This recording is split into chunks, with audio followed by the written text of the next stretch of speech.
चाहिए वो बदलाव जो इससे परीक्षा लीक रुके, वो क्या आपके पास फार्मूला है? हमारे मैनिफेस्टो में हमने लिखा था, देखिए 2-3 चीजें हैं। सबसे पहले जो शिक्षा का सिस्टम है उसको एक संगठन ने कैप्चर कर रखा है, अपने लोगों को हर पोस्ट पे यही डालते हैं। वाइस चांसलर्स की लिस्ट निकाल लीजिए, पता लग जाएगा। तो इसको रिवर्स करना होगा। दूसरी बात, मैनिफेस्टो में हमने साफ कहा कि पेपर लीक होने के बाद कार्रवाई करना एक बात है, बहुत जरूरी है, और स्ट्रिक्ट से स्ट्रिक्ट कार्रवाई होनी चाहिए। मगर हमने यह भी कहा था कि पेपर लीक होने से पहले जो सिस्टम्स हैं, जो यूनिवर्सिटी के एग्जाम्स के रूल्स हैं, सिस्टम्स हैं, इनको फिर से असेस करना पड़ेगा, इनको स्टडी कर कर रीडिजाइन करना पड़ेगा। ये दोनों काम हमने अपने मैनिफेस्टो में साफ लिखे हैं, और विपक्ष दबाव डालकर ये दो काम सरकार से करवाने की कोशिश करेगा।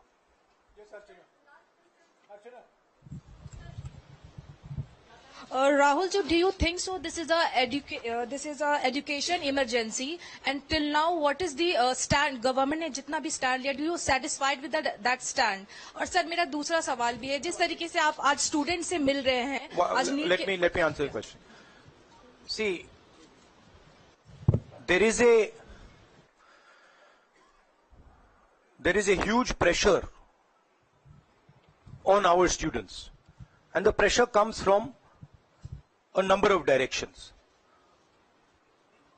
The first direction is the large scale unemployment that is there in the country. Everybody understands it, everybody knows it, and one of the reasons the government suffered in this election was that all youngsters believe that Mr. Modi is incapable of solving the employment problem. So that's the first thing.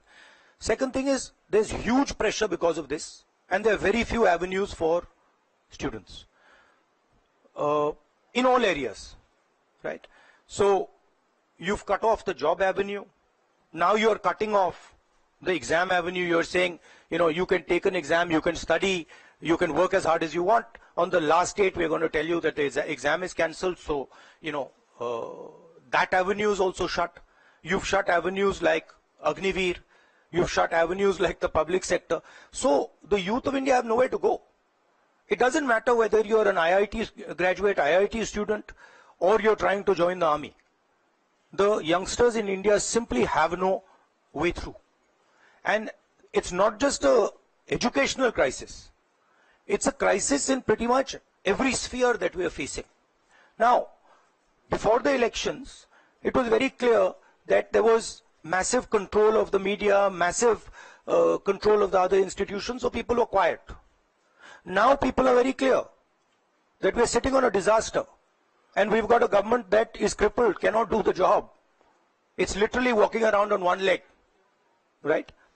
So, yes, it's a crisis. It's a profound national crisis. It's an economic crisis. It's an educational crisis. It's an institutional crisis.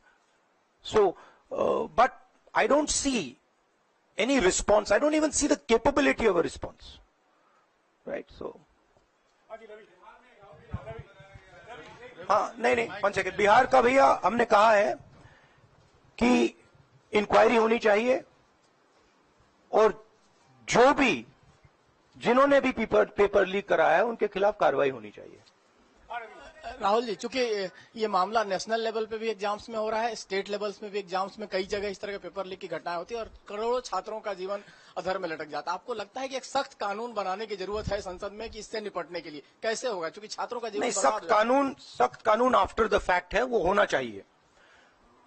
मगर अगर आप merit के basis पर लोगों को नहीं job देंगे, अगर आप आइडियोलॉजिकल लोगों को वाइस चांसलर बनाएंगे, इनकेपेबल लोगों को वाइस चांसलर बनाएंगे, एग्जाम्स के जो स्ट्रक्चर्स हैं, एग्जाम लेने के स्ट्रक्चर्स हैं, उनमें आप आइडियोलॉजिकल लोगों को डालेंगे तो ये काम होगा।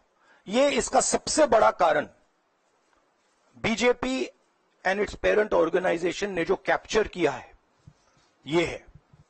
और अगर आप कल्प्रिट ढूंढना चाहते हैं तो मैं आपको बता